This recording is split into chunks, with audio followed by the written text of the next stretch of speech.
Mesdames et messieurs, bonjour et bienvenue à votre émission Les lendemains du Conseil présentée par la Ville d'Amos. Aujourd'hui, je reçois M. Pierre Deshaies, maire suppléant à la Ville d'Amos, pour nous faire le résumé du 6 juin dernier. Très belle séance. Une longue séance, beaucoup de points. Oui. Des points techniques, mais on va essayer de vulgariser tout ça. Ça a bien été. Bon. Donc, on va débuter avec les dérogations mineures. On n'en parlera pas, mais on voulait peut-être lancer un appel aux citoyens là, de ne pas se prendre à la dernière minute. Oui, parce que naturellement, l'été s'en vient. Il va y avoir de moins en moins. Les séances deviennent au mois, en place d'être aux 2 semaines. Donc, si vous avez un projet qui nécessite des ajustements ou une dérogation mineure, bien, si vous ne voulez pas que ça retarde votre construction, prenez-vous de bonne heure, consultez tout de suite notre service d'urbanisme, appelez à la ville et renseignez-vous, c'est le temps. Oui, parce que ce serait dommage de retarder de quelques mois des projets. Oui, c'est pas plaisant. Des fois, on a des surprises. Oui. On voulait parler d'Annécibi pour commencer. Oh non, excusez, on voulait commencer par le schéma d'aménagement. Oui. Parce qu'il y a quand même 2 points assez importants. Oui, mais c'est très important, très technique, donc je vais en parler rapidement, mais Parfait. Vous savez que nos règlements de zonage, nos plans d'aménagement sont intégrés dans un schéma d'aménagement au niveau de la MRC qui, eux, doivent être approuvés au niveau du ministère. Et on a 2 changements qui sont importants qu'on a demandés en 4.6 et 4.7. Donc, il y a l'affectation pour les services liés aux soins palliatifs qui n'est pas présentement prévu dans la zone rurale, donc en première rue où on a la maison du Boulot-Blanc. Normalement, son usage n'est pas prévu dans notre schéma d'aménagement actuel. Donc, on va demander les changements pour que ça puisse s'effectuer. Et il y a aussi des changements dans le secteur de matériaux blanchettes où il y a eu un dézonage d'un certain terrain. Il y a eu des changements, certains changements dans le zonage. On va venir changer puis venir, on va dire, cristalliser quel usage peut se faire de chaque terrain. Donc, dans zone industrielle, qu'est-ce qui est zone industrielle, qu'est-ce qui est zone agricole? Retirer les usages industriels des secteurs agricoles. Donc, pour que quelqu'un qui aurait un projet sache exactement ce qu'il a le droit de faire, pas le droit de faire, à quel endroit, c'est pour tout ça, pour que ce soit clair pour nos promoteurs et nos citoyens. Oui, pour uniformiser notre territoire aussi. Bon, là, maintenant, on parle de Annécibi, 4.9. Oui, en fait, c'est qu'on a donné un contrat pour la construction d'une cage d'escalier au puits municipal. Vous êtes au courant du projet Annécibi, Lucie? Donc, Moment Factory qui va venir bonifier 4 attraits touristiques qu'on a chez nous. Donc, le puits, le refuge Pajot, Picogan et la plage municipale. Vous savez que le puits, c'est petit. Hein? Donc, si on veut faire visser des groupes, ça prend une 2e sortie. Donc, c'est ce qu'on vient donner comme contrat ici au montant de 70 843 $. Et on va travailler sur la ventilation du complexe sportif? Oui, bien, c'est le contrat qu'on a habituellement là, pour la maintenance des systèmes de ventilation, climatisation, réfrigération. La dalle, il faut la refroidir. Donc, c'est un contrat de maintenance qu'on accorde à 0C Climat Contrôle au montant de 22 989 $. Et au niveau du service des incendies, on a mis à jour certains équipements. C'est quand même important. Oui, les appareils de protection respiratoire autonomes, donc on parle des masques avec les bonbonnes et tout et tout. Nos pompiers ont besoin d'être équipés, leur équipement était vieillissant. Donc, c'est un contrat au montant de 219 814 $ qui est accordé à l'entreprise Boivin, qui était la seule entreprise soumissionnaire. Ce qu'il faut dire aussi, c'est qu'on partage ces équipements-là, dans le fond, pour toutes les municipalités dans notre groupe où on se partage les services. Oui, c'est ça, on a des ententes de proximité avec plusieurs municipalités. Exactement. Voilà.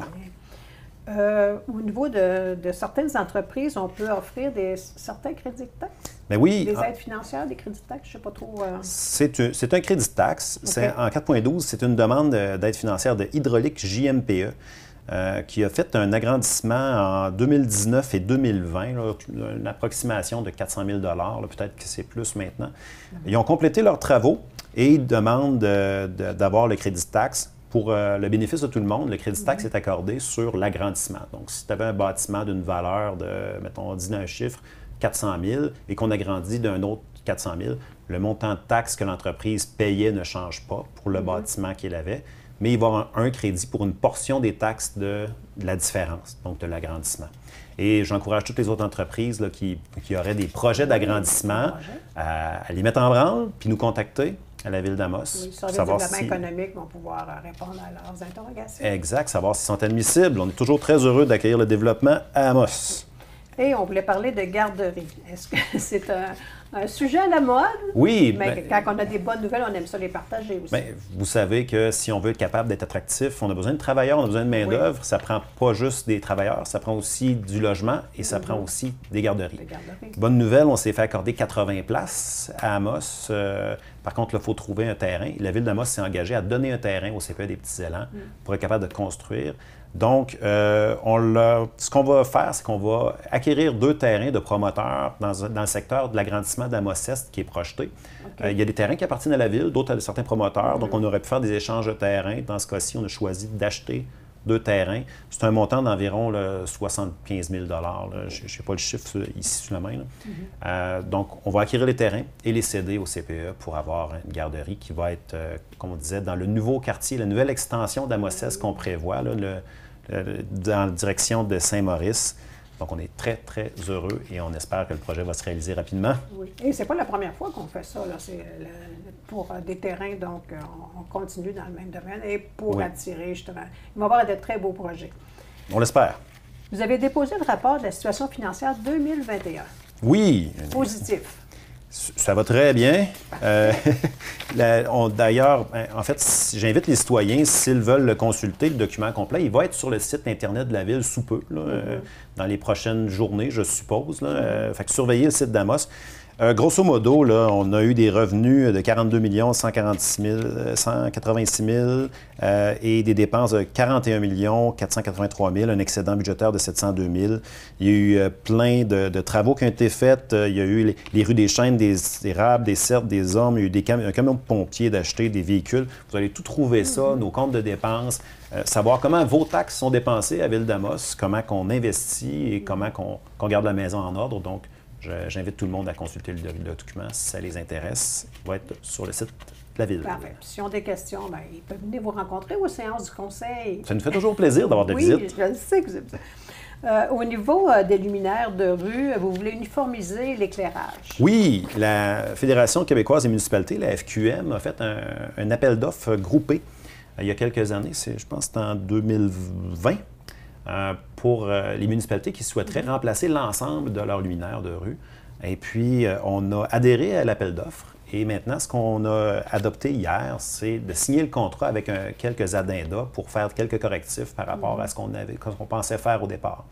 Donc, pour les citoyens, là, ce qui est important de mentionner, c'est qu'on va avoir un gros contrat qui va coûter quand même passablement de sous. On va remplacer tous les luminaires. Si vous prenez dans une rue présentement, qu'il y a des luminaires orange, jaune, bleu, blanc, on va tout mettre ça égal. Il va y avoir une sorte de luminaire, dans le fond, dans la plupart des rues. On va réduire la quantité de sortes de matériaux qu'on doit mettre à notre disposition, exact. Qu'on doit entreposer. Parce qu'au garage municipal, il y a des pièces pour une multitude présentement de lampadaires, ce qu'on va venir réduire l'inventaire. On va aussi réduire beaucoup le temps de hommes ou femmes, le temps humain qu'on envoie dans les nacelles pour réparer, changer les globes. Donc, on parle d'un coût de revient d'environ 4,7 ans. Là. On devrait rentrer dans notre argent. Au bout de 5 ans, on devrait faire des économies. Ah, fort intéressant. C'est ça. Et on va avoir des éclairages uniformes partout. On a hâte. Au niveau du jardin communautaire, on a fait des modifications là, pour ajuster, dans le fond, c'est seulement une histoire d'ajustement de terrain? Oui, bien en fait, c'est ça. Au fil du temps, le jardin communautaire s'est étendu un petit peu, puis on a changé un petit peu la géométrie, puis là, on s'est rendu compte au cadastre que ça ne correspondait pas tout à fait à la réalité. Donc on va faire un échange de terrain qui est un échange là, à 0 $ entre la corporation épiscopale, donc le diocèse, et la Ville pour venir ajuster les terrains avec un droit de passage, une servitude pour les canalisations à un certain endroit. Donc, ce que ça va coûter, tout simplement, c'est l'arpenteur et les frais de notaire. Et ceux qui connaissent moi, le jardin communautaire, c'est dans le secteur de l'Évêché? Dans le secteur de l'Évêché, en face de la polyvalente. Puis, c'est un secteur qui est très dynamique. À chaque année, il y a plein de gens qui s'en servent et qui cultivent des superbes potagers à cet endroit-là. C'est vraiment intéressant. Puis, je suis pas sûr qu'il reste peut-être un petit peu de place. Vous pouvez vous informer auprès du comité responsable si c'est quelque chose qui vous intéresse. On a sûrement qu'à appeler la Ville. Là. Je sais qu'on a le nom de la personne responsable. Des personnes responsables. On pourra donner le numéro de téléphone. Exact. On a une belle entreprise sur notre territoire, Avionnerie Amos. Oui, Aviannerie Amos, ça fait plusieurs années qu'elle opère. C'est une super entreprise qui est peu connue. Oui. Ils font des réparations d'avions, de l'entretien. Ils ont des clients de partout là, qui viennent du nord-est ontarien, de l'Abitibi, du Lac-Saint-Jean, un peu partout, qui viennent faire de l'entretien chez nous. C'est une belle entreprise et ils sont alloyés dans le hangar d'aérodrome ici à Amos. Et dans leur bail, il y avait une clause qui leur permettait d'acquérir le bâtiment au bout d'un certain temps. Donc, ils souhaitent s'en prévaloir. Donc, la Ville, le Conseil a décidé de renouveler leur bail pour un petit moment, puis leur vendre. Donc, on va rentrer en négociation pour probablement leur vendre le hangar, ce qui est une excellente nouvelle parce que ça veut dire que ça va bien, ils vont s'implanter chez nous puis rester, donc on est très heureux. Effectivement. Parlez-nous du projet de terrain à Mosses, projet de zonage. Je crois que vous avez fait des séances publiques à ce niveau-là. Ça a été sur notre page Facebook, je ne me trompe pas. Oui, puis il y a encore l'information. Si vous allez au amos.québec/urbanisme, vous allez trouver tous les détails du projet de règlement VA 1202. En fait, c'est un projet de règlement, je vais le mettre dans son contexte, là. Tout le projet d'agrandissement d'Amos-Est, on a fait un plan d'aménagement qui a quand même date d'une dizaine d'années, qui était un premier jet.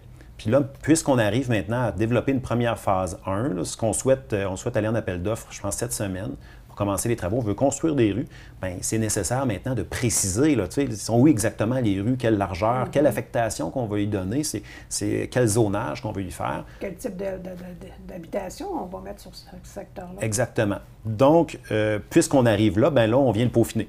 Puis c'est ça que le règlement de zonage, le règlement VA 1202 vient faire. Ce qu'on a choisi de faire, c'est qu'on voulait donner de la disponibilité de toutes sortes de terrains dans la phase 1 pour nos développeurs, mais si on veut attirer de la main-d'œuvre, quand on parlait de garderie tout à l'heure, on veut aussi du logement. Donc, le règlement prévoit une petite zone R3, donc du 4 à 6 logements, une zone en R2, donc du 1 à 4 logements, un peu mélangé, là, des jumelés, etc.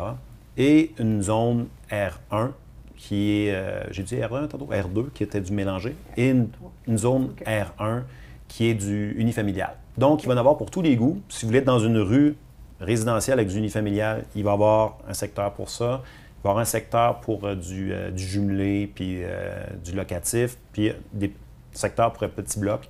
Et puis, on commence avec ça. Et puis, je suis très confiant qu'on va... Est-ce que vous savez le nombre de terrains qui vont être disponibles dans ces secteurs-là? Dans la première phase, la phase 1, on parle de 50 quelques terrains. Là. Parfait. Puis, mais à terme, on parle d'à peu près 400, 420 terrains. Ça reste à préciser avec le temps, là, comme je disais, au fur et à mesure qu'on va avancer dans les phases. Mais c'est au moins 400 terrains. OK. Et les gens qui veulent avoir des formations, parce que là, c'est sûr, quand on fait des annonces comme ça, les gens veulent des terrains, ils veulent savoir c'est sûr. À la ville Notre service d'urbanisme va être au courant de tout le dossier. Ils sont en communication avec les promoteurs. Exact. Parce qu'il y a une portion de terrain qui est à la ville, une portion aux promoteurs. Fait que si vous appelez à notre service d'urbanisme, ils vont pouvoir tout vous donner l'information. Excellent. Et on voulait féliciter deux personnes qui travaillent dans l'ombre depuis quelques décennies. Et on entend moins parler, mais là, lorsqu'ils prennent leur retraite, on veut quand même souligner leur rapport important pour la communauté. Oui, messieurs Yves Roy et François Dion qui ont travaillé pendant des années à la Fondation hospitalière. Et quand vous dites dans l'ombre, vous avez parfaitement raison. Ils n'ont pas cherché les honneurs pour ce qu'ils ont fait, mais ils ont travaillé très fort pour obtenir des fonds et être capable d'acheter aussi des équipements médicaux de haute qualité pour notre hôpital. C'est un travail hyper important qui a été fait. Dans ce cas-ci, M. Roy, ça fait au-dessus de 20 ans qu'il est à la présidence. Et M. Dion, je ne sais plus ça fait combien de temps. La nuit des temps. La nuit des temps. Quand j'ai commencé ma carrière à l'hôpital d'Amos, parce que c'est mon employeur dans la vie, il était déjà là. Donc, M. Dion a travaillé des années. Donc, c'est un superbe travail. On voulait les remercier pour tout ce qu'ils ont fait. Notre hôpital, notre centre de santé est dynamique, est vivant, en grande partie grâce à la Fondation et à leur travail. Puis, on souhaite bonne chance à leurs successeurs parce qu'il va y avoir des grandes chaussures à remplir. Donc, merci M. Yves Roy et François Dion. Ça faisait le tour de notre séance du Conseil du 6 juin dernier. On se donne rendez-vous pour la prochaine? Bien, peut-être, oui, j'espère. Oui. Puis si les gens souhaitent avoir plus de détails, naturellement, ils peuvent toujours écouter la séance du Conseil qui est sur Facebook. Depuis janvier. Oui, qu'on enregistre. On espère que la formule plaît aux citoyens. Et puis sinon, vous pouvez toujours nous contacter ou vous présenter à la prochaine pour poser vos questions. Oui, c'est ça. Vous accueillez aussi les gens à la salle du conseil. Ça nous fait plaisir. Merci d'avoir été avec nous. Merci, Alors, Lucie. on se donne rendez-vous le 21 juin pour la prochaine résumé de la séance du conseil. Au revoir. Merci. Bonne fin de journée.